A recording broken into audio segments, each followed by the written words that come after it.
오늘 또 그대의 최고의 날입니다. 임은미 선교사 묵상입니다. 2022년 8월 12일 금요일.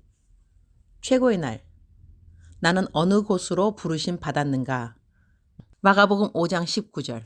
허락하지 아니하시고 그에게 이르시되 집으로 돌아가 주께서 내게 어떻게 큰 일을 행하사 너를 불쌍히 여기신 것을 내 가족에게 알리라 하시니 Jesus did not let him but said, Go home to your family and tell them how much the Lord has done for you and how he has had mercy on you. 집으로 돌아가 라는 말씀이 마음에 와 닿는다. 이 본문 말씀의 배경을 그대로 옮겨온다. 마가복음 5장 1절 이하. 예수께서 바다 건너편 거라사인의 지방에 이르러 배에서 나오심에 곧 더러운 귀신 들린 사람이 무덤 사이에서 나와 예수를 만난지라. 그 사람은 무덤 사이에 거처하는데 이제는 아무도 그를 쇠 사슬로도 맬 수 없게 되었으니 이는 여러 번 고랑과 쇠 사슬에 매였어도 쇠 사슬을 끊고 고랑을 깨뜨렸음이러라. 그리하여 아무도 그를 제어할 힘이 없는지라. 밤낮 무덤 사이에서나 산에서나 늘 소리 지르며 돌로 자기의 몸을 해치고 있었더라. 그가 멀리서 예수를 보고 달려와 절하며 큰 소리로 부르짖어 이르되 지극히 높으신 하나님의 아들 예수여, 나와 당신이 무슨 상관이 있나이까. 원하건대 하나님 앞에 맹세하고 나를 괴롭히지 마옵소서 하니, 이는 예수께서 이미 그에게 이르시기를 더러운 귀신아 그 사람에게서 나오라 하셨음이라. 이에 물으시되 내 이름이 무엇이냐 이르되 내 이름은 군대니 우리가 많음이니이다 하고 자기를 그 지방에서 내보내지 마시기를 간구하더니 마침 거기 돼지의 큰 떼가 산 곁에서 먹고 있는지라. 이에 간구하여 이르되 우리를 돼지에게로 보내어 들어가게 하소서 하니 허락하신대 더러운 귀신들이 나와서 돼지에게로 들어가매 거의 2,000마리 되는 떼가 바다를 향하여 비탈로 내리다라. 바다에서 몰사하거늘 치던 자들이 도망하여 읍내와 여러 마을에 말하니 사람들이 어떻게 되었는지를 보러 와서 예수께 이르되 그 귀신 들렸던 자 곧 군대 귀신 집혔던 자가 옷을 입고 정신이 온전하여 앉은 것을 보고 두려워하더라. 이에 귀신 들렸던 자가 당한 것과 돼지의 일을 본 자들이 그들에게 알림해 그들이 예수께 그 지방에서 떠나시기를 간구하더라. 예수께서 배에 오르실 때에 귀신 들렸던 사람이 함께 있기를 간구하였으나 허락하지 아니하시고 그에게 이르시되 집으로 돌아가 주께서 내게 어떻게 큰 일을 행하사 너를 불쌍히 여기신 것을 내 가족에게 알리라 하시니 그가 가서 예수께서 자기에게 어떻게 큰일 행하셨는지를 데가볼리에 전파하니 모든 사람이 놀랍게 여기더라. 본문 말씀의 내용을 간추려 보면 귀신 들린 자에게서 귀신이 떠나갔고 그 귀신 들린 자는 자기에게 귀신 들린 것을 쫓아내주신 예수님을 따라가겠다고 말하는 것이다. 그런데 그렇게 자기를 따라가겠다고 말하는 이 사람을 주님은 자기를 따라오라고 말씀하시지 않으신다. 대신에 가족에게로 돌아가라고 말씀하시는 것이다. 주님이 자기에게 은혜 받았다고 모든 사람들을 다 자기와 함께 이곳저곳 전도 여행을 다니는 자로 부르시는 것이 아니라는 것을 알 수 있다. 즉슨 은혜 받았다고 다 신학교를 가야 하는 것은 아니다라는 삶의 적용도 쉽게 될 수 있는 부분이라고 하겠다. 멀쩡하게 잘 다니는 회사를 수양에 가서 은혜 받았다고 회사 그만두고 신학교 가야 하는가에 대한 답이 이런 성경 구절을 통해서도 알 수 있는 것 같다. 하나님이 우리에게 은혜를 주시는데 우리가 그 은혜를 나누어야 하는 곳이 어디인지 그것도 알려주신다고 나는 생각한다. 모든 사람들이 다 가족으로 돌아가서 하나님이 하신 일을 말해야 하는 것도 아니다. 자기 아버지가 돌아가셨다고 장사 지내러 간다는 어느 사람에게는 죽은 자는 죽을 자들이 장사하게 하고 너는 나를 따라오라 이렇게도 주님은 말씀하시기도 하셨으니 말이다. 가족들의 구원을 위해 간절히 기도하는 이들이 많이 있다. 가슴이 가장 애린 부분이 바로 가족들을 위해 기도하는데 그 기도 응답이 속히 되지 않는다는 생각이 들 때 아닐까? 어쩌면 그들의 부르심이 가족들에게 있지 않을 수도 있다. 그러나 주님이 나를 부르신 그곳에서 최선을 다하고 있으면 하나님이 그들의 가족에게 부르심을 입고 달려갈 다른 이웃들을 준비해 두셨다는 위로도 필요하다고 생각한다. 주님 오늘 또 최고의 날입니다. 어느 곳으로 부르심을 입었던지 그 부르심에 순종하면 그것이 주님 마음에 합한 순종이니 그렇게 순종하면서 살 수 있도록 도와주옵소서.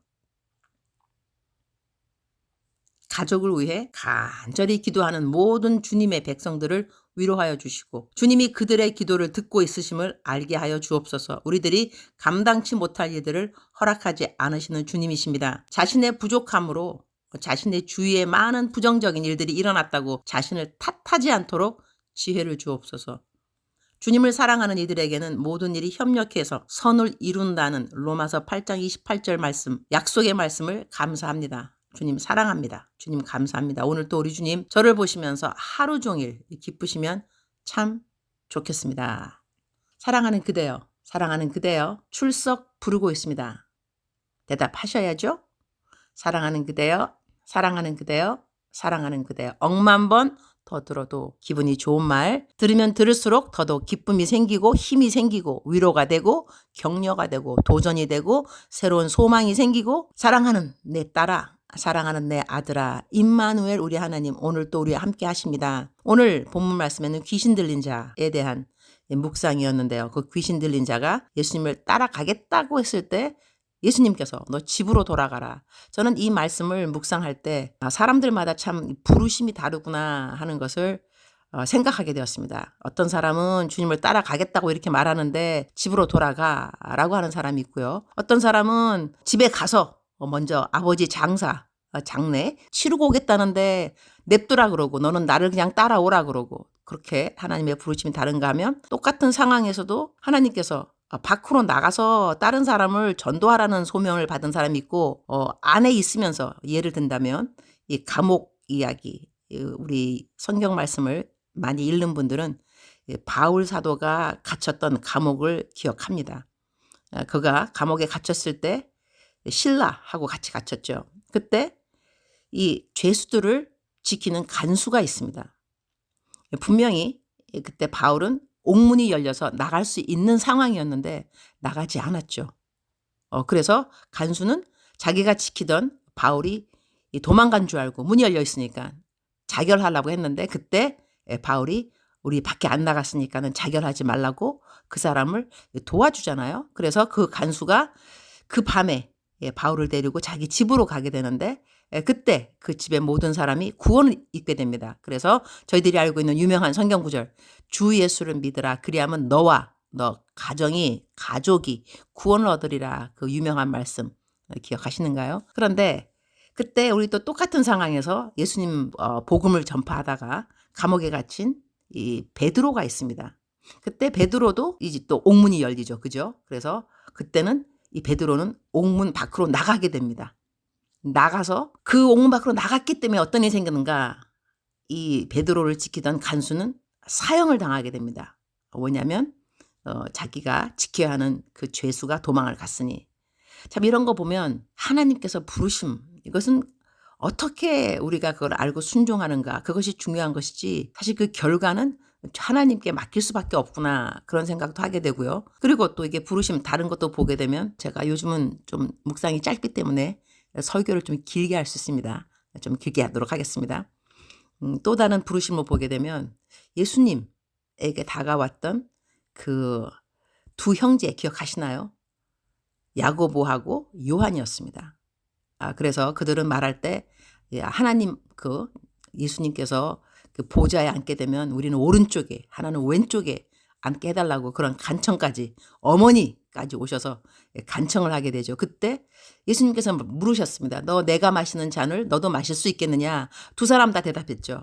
그럴 수 있다 그랬습니다. 그때 예수님 말씀하신 것은 너희가 내 잔을 마실 수 있을지는 그렇게는 할 수 있겠으나 너가 어느 쪽에 오른쪽 왼쪽 그 보좌에 앉는 것은 내가 할 수 있는 것이 아니라 하나님 아버지의 권한이라 말씀하시는데 여기서 야고보도 그리고 요한도 예수님을 따라 정말로 죽기까지 예수님이 마신 그 잔을 마시겠다 했는데 이들을 보게 되면 이들의 삶을요. 야고보는 그렇게 고백한 이후에 그 사도들 중에서 첫 번째 순교자가 됩니다. 첫 번째. 그래서 이 목을 베이고 야고보는 순교하게 되는데 똑같이 말했던 이 요한은 그렇지 않습니다. 그 옛날에 그 전설, 그 뭐 외경 이런 거에 의하면 그야말로 불가마에 던져져도 죽지 않았다. 그래서 이 요한 사도는 끝까지 제일 오래까지 살다가 순교하지 않고 그냥 자연 그 죽음을 맞이한 제자가 요한입니다. 왜 그들은 하나님 앞에 똑같이 하나님, 정말 내가 예수 그리스도가 마신 잔을 나도 마실 수 있습니다 했음에도 불구하고 그들이 그 방향, 하나님께서 누구는 먼저 순교당하도록 허락하시고 누구는 끝까지 자연사를 허락하시고, 이러한 모든 방향에 대해서는 우리의 주권이 아니구나를 알 수 있습니다. 우리가 모르는 uncertainty, 우리가 어떤 것은 간절히 바래도 그렇게 되지 아니하고, 마치 그 귀신 들렸던 자가 아마 간절히 바랬을 수도 있죠. 나 주님 따라가겠다, 따라가겠다. 내 목숨 다 바쳐서. 나 왜냐면 나를 구해줬으니. 그러한 사람에게 주님께서 나를 따라오라 그러지 않으셨고 집으로 돌아가라 그랬다는 것이죠. 우리들이 하나님을 잘 믿으면서 우리들의 가족들 다 구원하고 싶고, 내가 그들에게 그 복음의 통로, 구원의 통로가 되고 싶어서 기도하지만 하나님이 우리를 그렇게 사용하실 수도 있고 그렇지 않을 수도 있습니다. 방향성이라는 것이죠.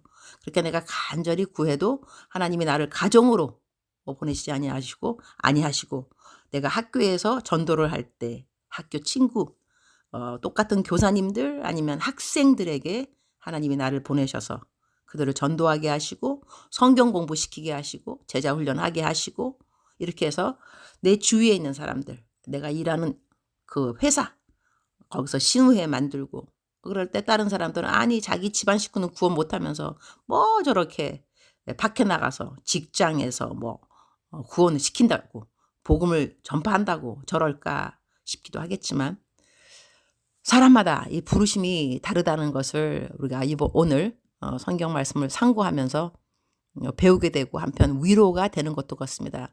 나는 어디로 부르심을 받았는가, 그 부르심 받은 그 자리에서 내가 최선을 다하면 되는구나 하는 그런 생각. 사랑하는 그대여, 사랑하는 그대여, 그대가 있는 그 자리에서 최선을 다하는 그대 아름답습니다. 울컥하네요.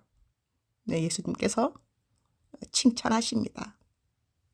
위로받으시고, 그리고 내가 다 전도하지 못하는 그 가족이라든가 사랑하는 친구들, 지인들, 하나님이 꼭 나를 통로로 사용하지 않는다 할지라도 나의 기도를 들으시고 또한 내가 있는 나의 자리에서 최선 다하는 나의 모습을 보시고 그들을 꼭 구원해 주시겠다 하는 믿음이 그대에게 있었으면 참 좋겠다, 그런 생각을 하게 됩니다. 사랑하는 그대여, 오늘 제가 설교가 좀 길었습니다. 사랑하는 그대여, 사랑하는 그대를 축복합니다. 사랑하는 그대를 사랑합니다. 오늘 또 그대의 최고의 날입니다.